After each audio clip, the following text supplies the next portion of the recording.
Hey everyone, welcome back. My name is Lynn Wilson and I'm glad you're here. Tonight's topic is going to be on autism, education, and life skills. Now before we get started with that, just to interject for a moment, if you missed my other video from the previous night, it was about living with someone with autism. April is the month of Autism Awareness, and I wanted to let you know that our family lives with autism. And I also wanted to encourage you to know that you can do it. If you are living with someone with autism or in the process of that, or, you have a coworker or a neighbor, education is the best thing that you can get in understanding any disability, especially with autism. So I want to encourage you to know you can do it. When we started out, we had nothing. We had no education on this. We didn't even know where to start. We didn't know how to handle it. We didn't understand it. We were frustrated. As parents, we felt like hitting our head against the wall, and that's usually what the people with autism do. We were angry. We were frustrated. I mean, I'm putting my heart out here and letting you know exactly how we felt. We were overwhelmed. We cried. We yelled. We gave up. I think we never gave up on our son. We gave up on ourselves because we just didn't know what to do. Now, I've been involved with autism now for 17 plus years. And do I know it all? Have I got it? Am I an expert?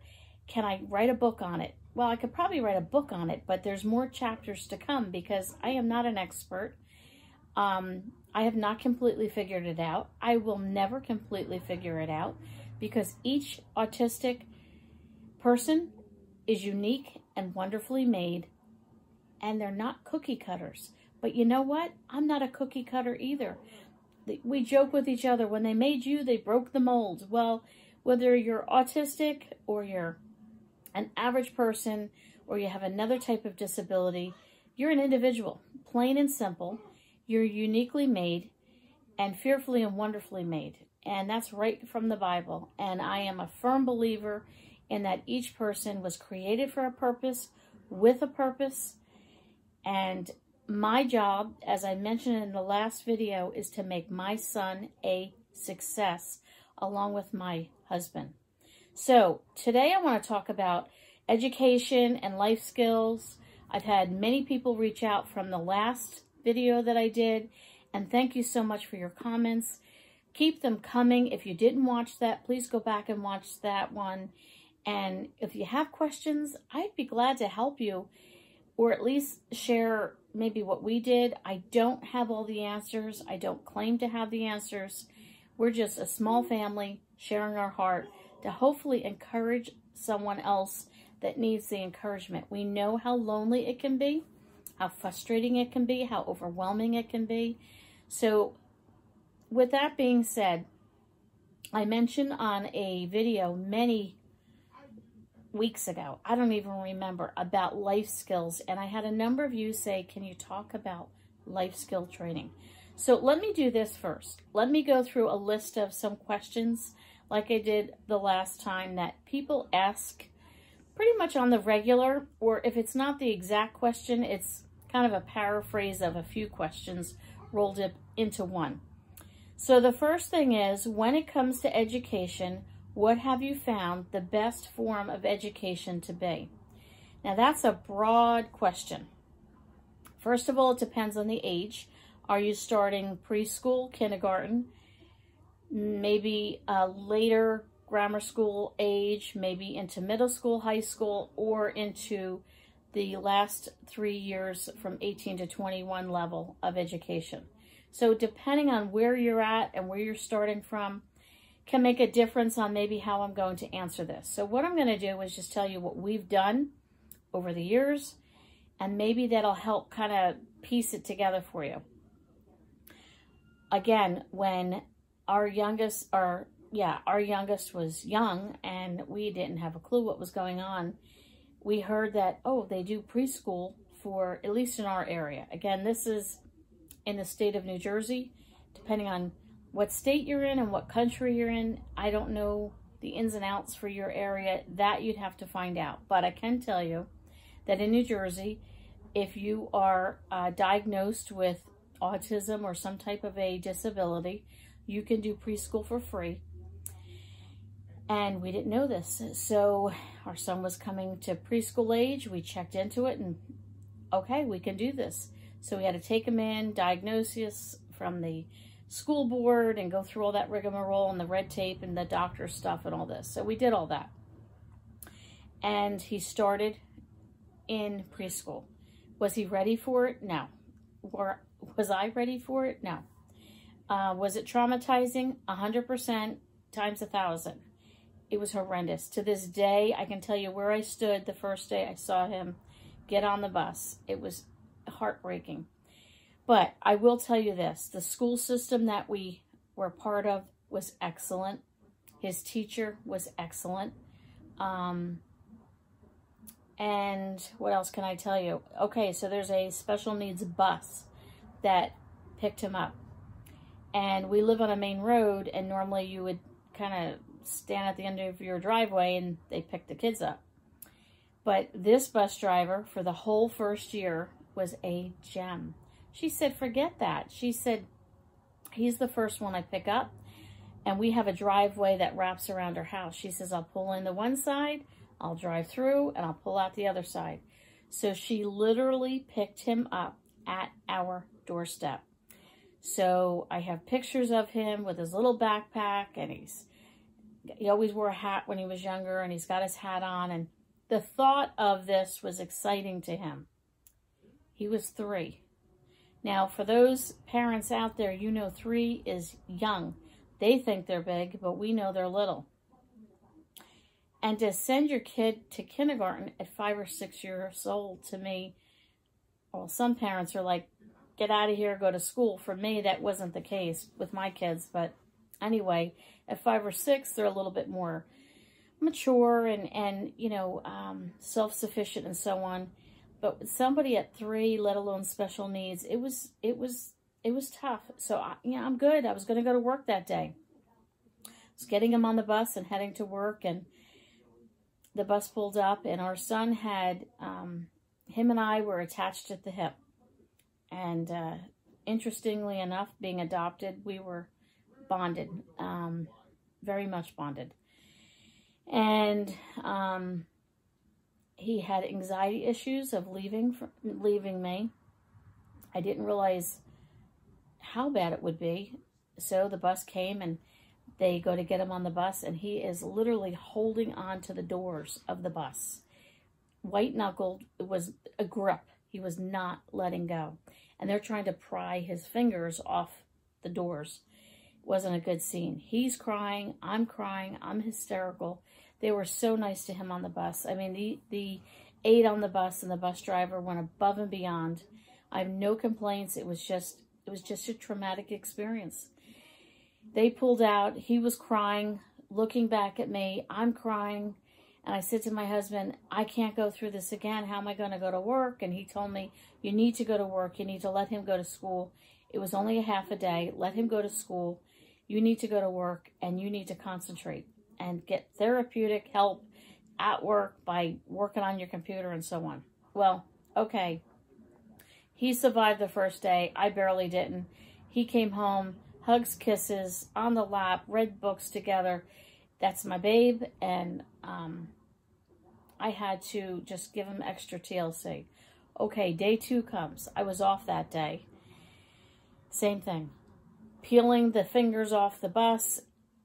Did I make the right decision? You know, all these things that go through your head.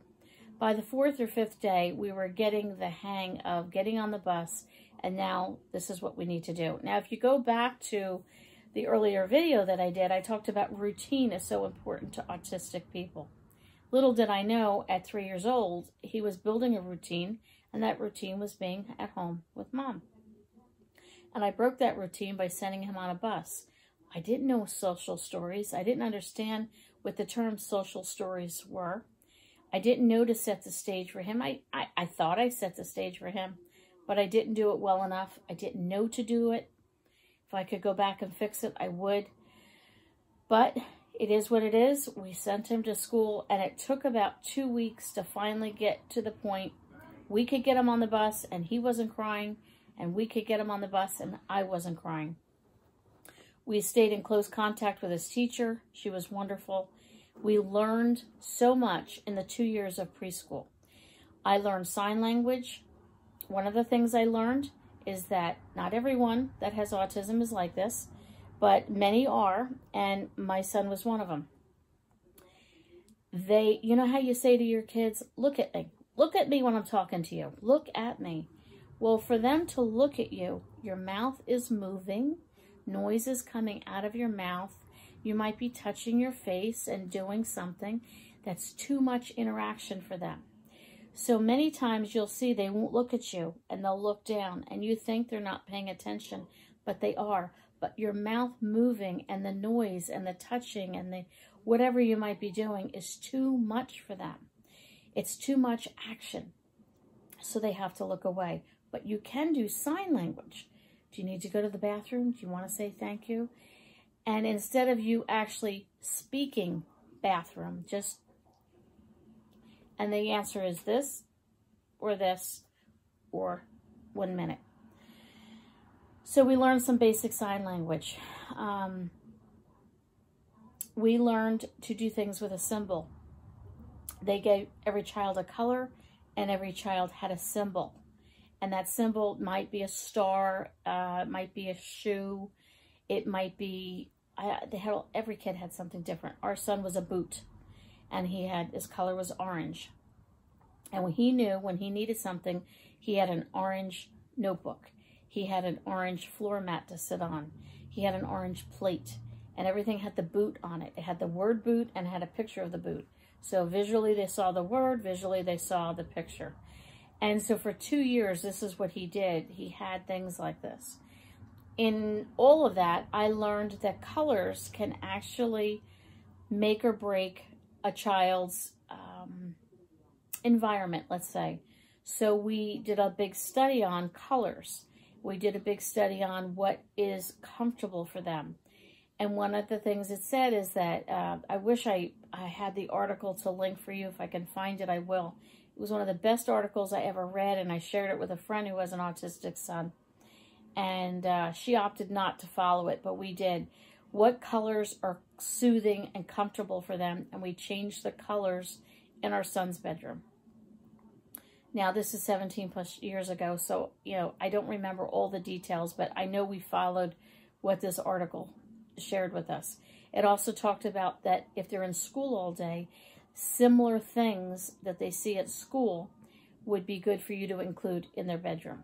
And so we did that. And we rearranged the bedroom. We redecorated the bedroom. We did everything humanly possible that we could think of. We did simple things for chores. And I had a Velcro tape in the kitchen, and I had pictures of chores. So if it was, let's say it was the dishes, I had a picture icon of dishes, and I wrote the word dishes. And but we had our morning routine. We had a toothbrush, we had a face cloth, we had shoes, we had clothes, we had underwear, we had everything you could think of, like even more specific than you would with an average kid. We had to go into extreme detail. But what we did is we would Velcro them. We had a long Velcro strip next to the doorway in the kitchen, and I had all these things listed, as well as I had extra things that I could write in if we were going to do something special. And we would line them up for the day, whatever the day's agenda would be. And as he did one, we would take it off and put it in a little jar, and then peel it off and put it in a jar. And so he could actually go through this systematically throughout his day. And we'd start again the next day, and I'd have all this lined up for him. That really helped. Doing a weather chart. So the night before, we would check on the weather. You're going to need a raincoat. You're going to need a hat and gloves. Is it going to be a hot day, and so on. And we had one of these little Velcro things. You put the sun up. You put the rain on there. And so he could kind of plan his day, even at 3 or 4. Yes, we would do the weather chart, and we would do our chore chart, and so on. Like I said, we redecorated his bedroom. What does all this have to do with education? education comes in all shapes, sizes, and forms. Education begins at home. That phrase, especially for people with any type of special needs. Education at home on doing routine and setting up a schedule and doing the routine of what is the weather. So if this is the weather, these are the clothes that I will need. Where am I going that I will be needing clothing? I will be going to school. This is what I need to do. And so on. All of this is education. It is life skills. People take that for granted when you have an average kid. This is what you do. You just get dressed. You're going to school. For somebody with special needs, this is a big deal. So, is public school the best choice? Yes, no, and maybe. How do you know if it's the best choice for you? I can't tell you that. That's a decision between you and your child. And for us, it was between us, the Lord, and our child. We prayed about it. We felt that initially he needed preschool and he needed a special needs preschool. There were lots of things. Walking was an issue. Talking regular English and not like an autistic language. Just many other things that we felt he needed a formal education with a regular teacher to get him on routine and sort of get him into it.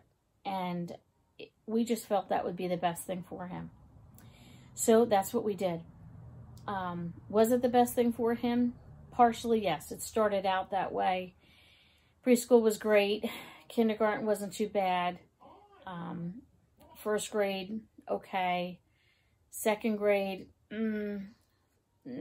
so-so. Third grade was horrendous. Third grade was horrendous. I will tell you, in that few years in public school, he had a teacher that told him he was a bunch of junk. Don't ever underestimate what your kids will remember, especially if they're autistic and or special needs.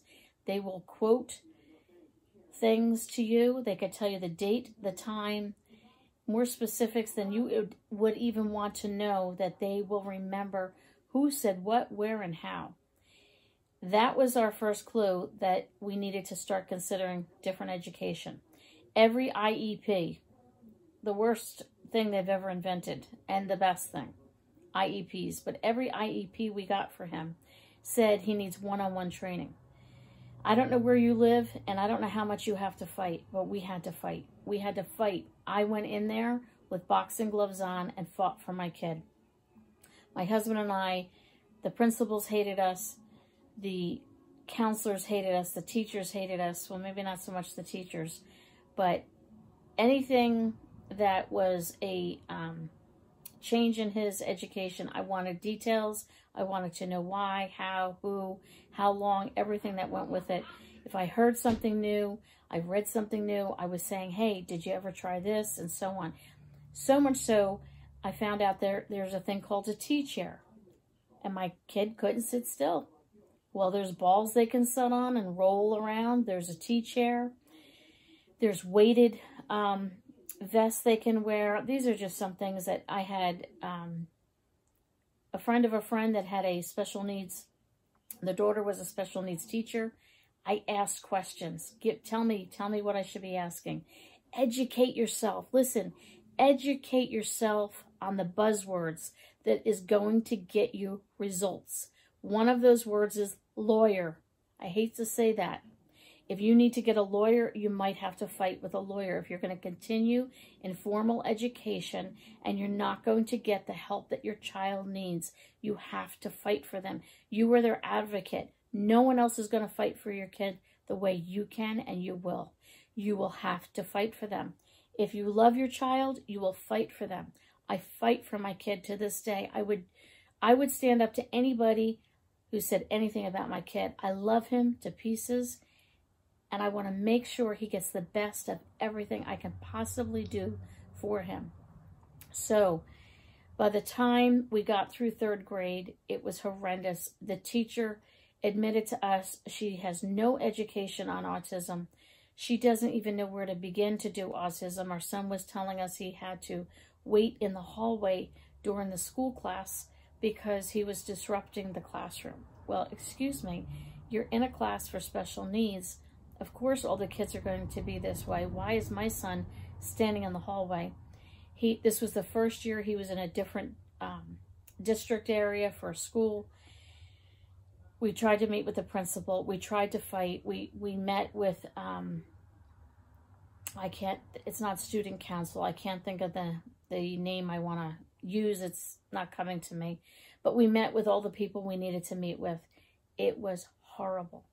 And this school was kind of like on a lockdown to even, I said, I'd like to sit in the classroom. And now the original school that our son went to, they had no problem with that. This principal would not allow you to sit in the classroom with your child. I wanted to see how the teacher taught. I wanted to see why my son was waiting in the hallway. She denied he was waiting in the hallway. And I said, well, why would my kid tell me this? You can only imagine what this was like. By the end of the school year, the teacher admitted she had no formal training in autism. Yes, she made him stand in the hallway because she didn't know what to do with him, and he was disrupting the classroom in a special needs classroom. That was it. We were done. Through all this, we met an old friend that I grew up with in high school who is now a guidance counselor for special needs, and she gave me the buzzwords, and she told me off the record, this is that, the next thing. I soaked up any bit of education I could get, and I went in there and I fought. We got out of district completely. He had to take a bus to a couple of towns away. We thought, this is the answer. Great school, hear good things about it. He is now in this class for 6 weeks. And after the 6 weeks, the teacher, who I really like, came up and said to me, your son doesn't belong in this class. This class is for kids who have behavioral problems. Your son does not have a behavioral problem. He is just autistic and needs one-on-one training. Bingo, that was it. 4th grade. We had been praying about it, felt led to do it, and kind of said we're going to give it one more year in formal education. And that was the year we decided, after 6 weeks of taking a 4th grade class, that it was time to homeschool, and we pulled him out. And we made a promise for 1 year we would homeschool, 1 school year, and we will see how it goes. If it's horrible, we just put him back. And if it's wonderful, we do it another year. And we'll take each year as it comes for 1 year to see where we go for the next year. Well, when we pulled him out, he could not read at all. He could not write. He could not add. Any education he could not do. We trained him at home, even at young years, in life skills and things like that. Basic, do your chores, make your bed, all that kind of stuff. Things that you would teach your regular, average kids. We started homeschooling him. It took 2 years, and in 2 years, I had him reading, I had him doing math, and I had him doing a lot of things. In that whole process of education in public school and education with homeschool, we had been going to his pediatric specialist. She was concerned about skill levels and things like that with education. She wasn't seeing any progress. She was concerned. Then we told her we were going to homeschool, and it was like, oh, okay, well, do you know anything about it? I said, well, our oldest, we're still continuing to homeschool, and it didn't fly very well with her. Well, needless to say, fast forward a few years, she was completely stunned on how well he responded to homeschooling. Okay, that was a lot of information on just what is the best education. You have to decide for yourself. We have now completed elementary school, we completed middle school, we completed high school, and we are now into the last 3 years of education, which we are doing life training, life skills. So that leads me to, what is life training? What is life skills? Okay, it's different for everyone. I can tell you this. I am currently working on I think it'll be an ebook. I'm not 100% sure if it'll be in paperback or just an ebook. That should be out hopefully the spring of next year, on how to train someone with basic life skills and educate them in that way. How do you educate someone in life skills? There's so much that we take for granted ourselves that we just learn from watching. I don't know, osmosis takes over with your average kids. They just know by the time they're a certain age, this is how you do it and what you do. With special needs, that ain't the case. And ain't, I know, is not a good word, but let's just say it's not the case. They need to be taught everything. Everything. Everything from this is how you open the bread bag and how you open a twisty on the bread bag. Then you take out how many pieces of bread. You just assume they would understand a sandwich is 2 pieces of bread. Don't assume that. Now you teach them to take out 2 pieces of bread and to lay it down on a plate or on the counter, however you want to do it. And then you have to get a special utensil. I wouldn't recommend a knife unless you felt they were comfortable with that. Maybe a butter knife. Every level of somebody with autism is different. Maybe you want to use a spoon. Then you need to teach them where to find the spoon. Then what are you going to put on it? Mayonnaise? Or do you want mustard? Do you want ketchup? What you want, special whatever sauce? You need to teach them what kind of sauces there are, the flavors to these sauces. Where do you keep them in the refrigerator? Make sure your refrigerator, if at all possible, is labeled. This is where the mayonnaise goes. Make sure the mayonnaise is always in that spot. Now, what do you want to put on that sandwich? What do they like? Do you want to put ham and cheese? What kind of cheese? Did you know there's several kinds of cheeses? Do you know that all the cheeses taste different? There's soft cheeses and there's hard cheeses. There's sliced cheeses and so on. There's spreadable cheeses. This might sound crazy, but they don't understand. They don't know all these things. You need to train them in these things, and this is a good thing. So if they're, let's say they're capable to start going shopping, well, what kind of cheese do I want? Hard cheese or soft cheese? Spreadable cheese? Do I want cheese slices? Do I want a white cheese or do I want a yellow cheese? Or maybe they call it an orange cheese, and so on and so forth. There's so many things in this type of training. Now, in this type of training, you're not only teaching them life skills, you're teaching them how to cook, you're teaching them how to measure, you're teaching them how to budget their money. Life skills would include, what we do is we have $10 and we need to feed a family of 3 for dinner tonight. And you were in charge of dinner tonight. Well, you don't just say that. Well, you got to start out with, how do you budget your money? How do you spend your money? We, for years, would take our son grocery shopping with us. And I'd want a can of tuna. This is the kind of tuna there is. There's albacore and there's chunklite.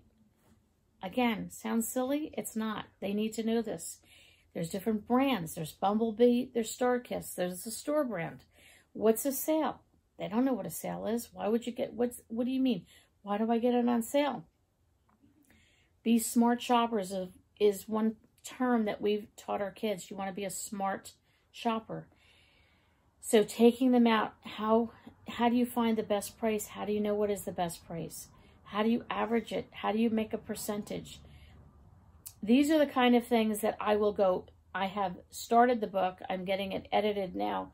But I break it down as much as I can and as many specifics as I can on how to train doing menu math and grocery store math. And there's so much to do for life skill training. Now, over the years, you've been training on how to get dressed and this and that and the next thing. Now it's the next level. Let's assume they will live on their own one day. Now, most times that's not the case, but let's assume they would. If that was the case, what do they need to know? Oh, there's a lot. There is so much you take for granted.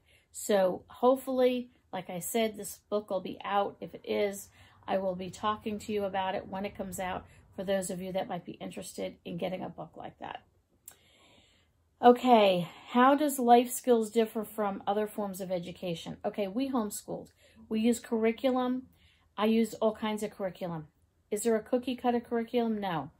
I know some people that homeschool and they just use this curriculum. When you homeschool special needs, that's not the case. Give you an example. Be creative. You must be creative. And just when you think you got it, oh, this curriculum's great, it changes. Their taste changes, the way they think changes, what they like, what they don't like, and so on. Book reports.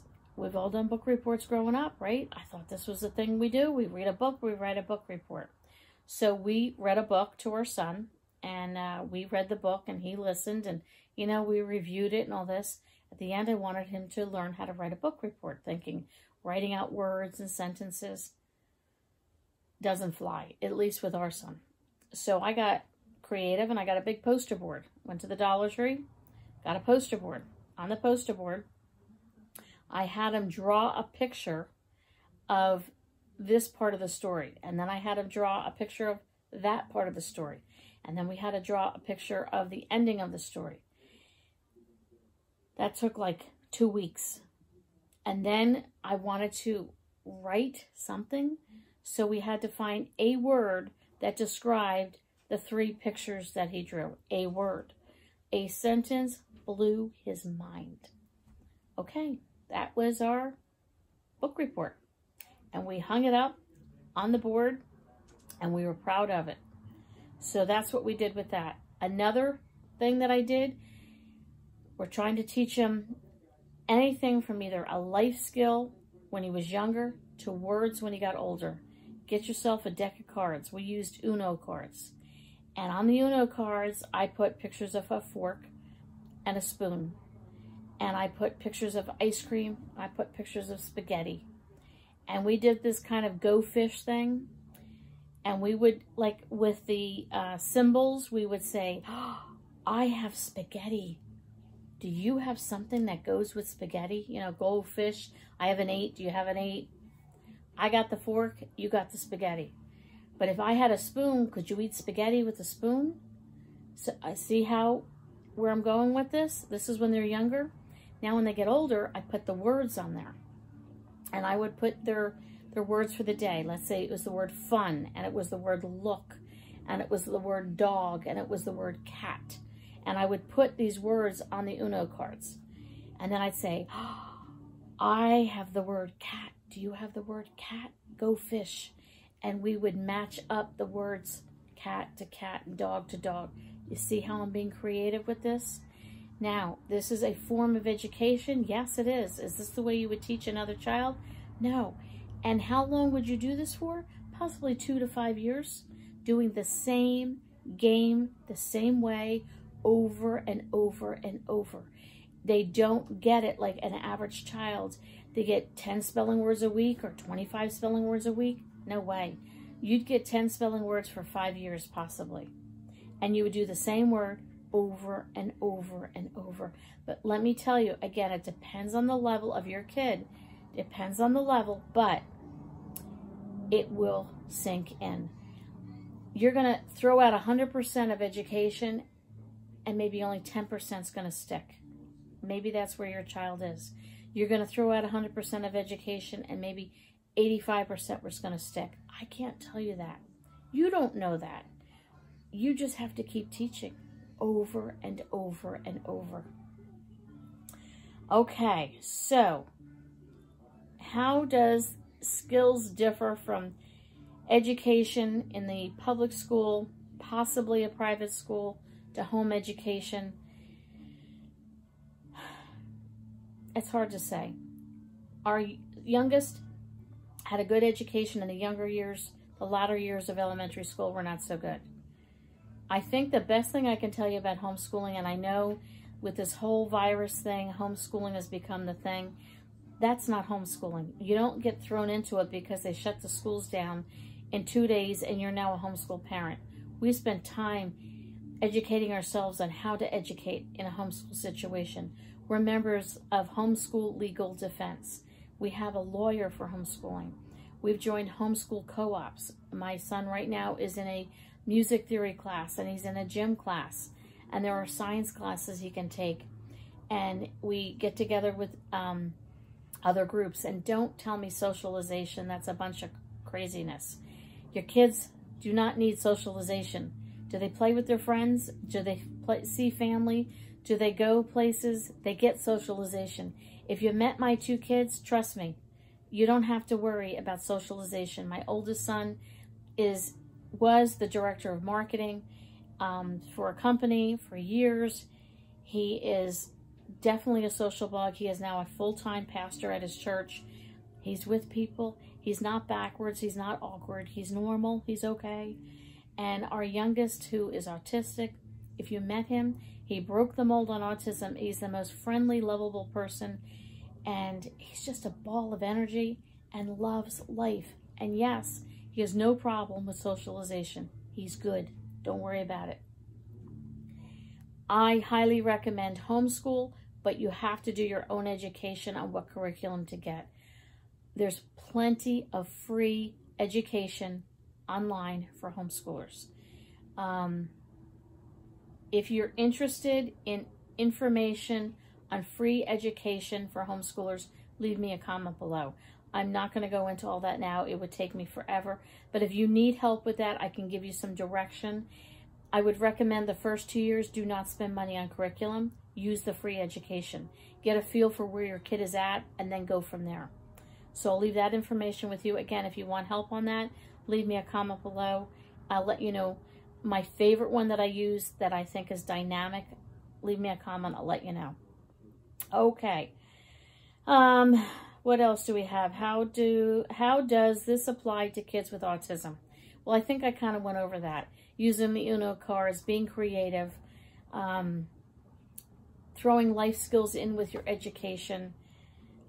I hope I'm making sense. There's so much. I could probably talk for 10 hours on this and not even cover it all. There's so much to cover. If at the end of this video, I did not cover something that you're going, but what would you do if, or what do you do in this situation?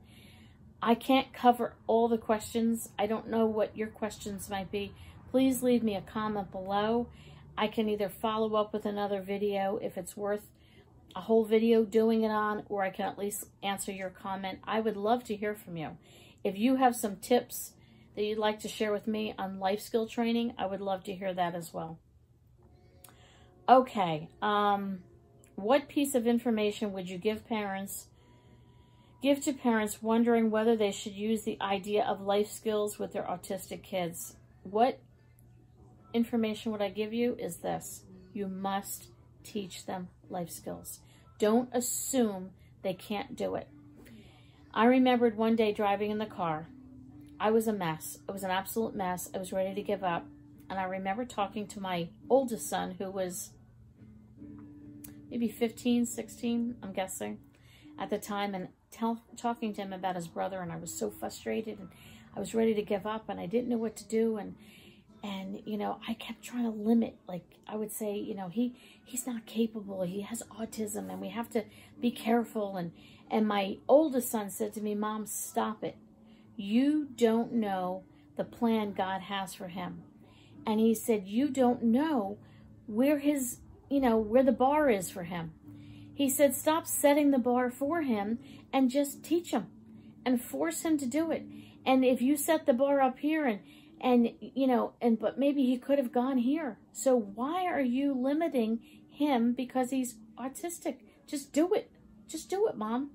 And I remembered, here is my own kid teaching me. And then my husband and I read a book. I have to find the book. I wish I knew where it was. It was the best book I ever read on autism. It was a mom that wrote about her son. She was a single mom raising her son with autism. And she talked about the same thing. And she said, you do not know what they are capable of. So you teach them as if they are an average child, and you push them as far as they can go and push them further, because you don't know what they're capable of. So when it comes to life skills, teach them every single thing there is. And again, life skill training is something, a book that I am working on to help people that, like me, who had no information on it. There's nothing really good out there on life skill training. I have worksheets in there. I break it down. I tell you the topic. I give you a list of things to do. I give you some explanations on it. Things that I have learned over these 17 plus years, I'm putting on paper to help and encourage somebody else. Is life skills adaptable to any child on the spectrum? Absolutely, 100%. Just like I said, don't set the bar here and think, okay, you know what, they're special needs, I gotta be careful. No, no, no, I don't want to hear that. They're a human being that have been fearfully and wonderfully made, and give them every opportunity that any other kid would have had and should have. Give them the same respect that is due them. Autistic or not, leave the word autism out of this. It's a kid that needs to learn. It's a kid that needs to be educated. It's a kid that has every right to be a success. It's a kid that you love. It's a kid that deserves to be somebody special. It's a kid that deserves to be unique in his own way. I'll tell you, one of the biggest lessons I learned, and it was the most confusing lesson I learned, and I'm still learning. But to take the word autism and not be afraid of it, to take the word autism and not make it add a limit to it, take that word autism and run with it. And you be proud that your kid is autistic, and you show people what that kid is made of, and you make that kid realize he is something special and he's got it.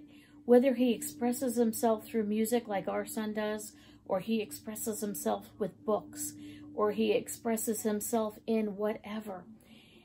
I don't care what level they're at, they're great people. I don't care what level they end up being at, they are a success in that level that they are at. Don't ever allow them to feel less. Don't ever do that. You give them the respect that is due them. You give them the respect that is in that name. They have autism, and they can be proud of it. You don't know, they could be their own advocate one day, or maybe an advocate for the autism group of people that are out there. You don't know what in the world that they can accomplish. Get them involved in support groups. Get them involved, if you're going to homeschool, in homeschool groups. He is involved in special needs homeschool. He's involved in regular average homeschool. Don't just, and that was the other thing we did, we put him in just autistic groups because we thought he's with his own people, he'd feel more comfortable. Absolutely. And I was right. But I think what happened is he reverted to just this. Then we said, oh no, now we got to go with the average people. So we just did the average people. Well, then he was a fish out of water, and it was too much pressure. This is all things that we learned over the years. Then we put him in both. So he goes to youth group with average, and he goes to youth group with special needs. When he's with his own people, he can just, it's kind of like you're a girl and you're hanging out with a bunch of guys, and all of a sudden the girls walk in, you're like, oh good, now I can talk to the ladies. And same with the guys. If the guys are hanging out with, well, the guys might like hanging out with a bunch of women, but you know what I mean. Hanging out, and then a guy walks in, and the guys tend to talk to guy stuff. And it's the same with them. They want to be with their own people, And, but put them with the average people too, because they have to learn to fit in with the world around them. Now, they're not going to fit perfectly. That is okay. They don't need to, and tell them, you don't have to fit in perfectly. You are who you are. You be proud of who you are. You learn to like who you are, and you learn to adapt to whatever situation you're in. That's a whole nother video on teaching them how to adapt and how to learning how to adapt and learning how to fit in. And oh my goodness, there's a whole nother video on that. Maybe we'll get to that at some point. I hope this video was an encouragement to you.